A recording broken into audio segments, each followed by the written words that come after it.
হয়তো আমি Z+ ভুলে যান, আমি কাল যা করেছি as a all India Trinamool কংগ্রেসের চেয়ারম্যান করেছি, এবং যা করেছি আমি কোনো অন্যায় করিনি। তুমি আমায় খুন করতে এসছো, আমার আত্মরক্ষা করার অধিকার আছে। চোরের মতো কেন এসছো? তুমি চুরি করে সব মানুষের SIR এর ডাটা তুলে নিয়ে যাচ্ছিলে।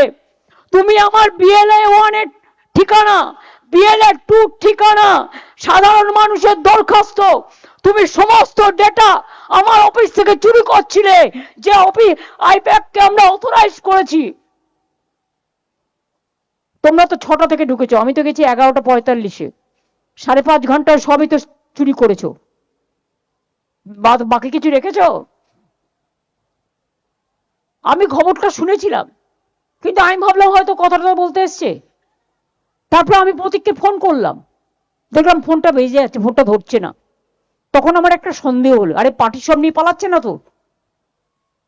মানুষকে আমি ভালোবাসি যেমন, জোড়া ফুলটাতেই তো আমরা দাঁড়াই। তা জোড়া ফুলটা যদি রক্ষা না হয়, পার্টিটাই যদি রক্ষা না হয়, তা মানুষের জন্য লড়াইটা করবো কি করে? একটা তো প্ল্যাটফর্ম দরকার। অসহায় মানুষ যখন বিপদে পড়ে আমাদের জানায়, ওরা কাজ করে। ভুলে গেছে বিজেপির এই কান কাটা দলগুলো, নরেন্দ্র মোদীর সাথেও এরা একদিন কাজ করেছে। 14তে যখন PM হয়েছিল, আইপ্যাক কাজ করেছিল নরেন্দ্র মোদীর হয়ে, চন্দ্রবাবু নাইডুর হয়ে কাজ করেছিল, নীতিশ কুমারের হয়ে কাজ করেছিল, জগন রেড্ডির হয়ে কাজ করেছিল।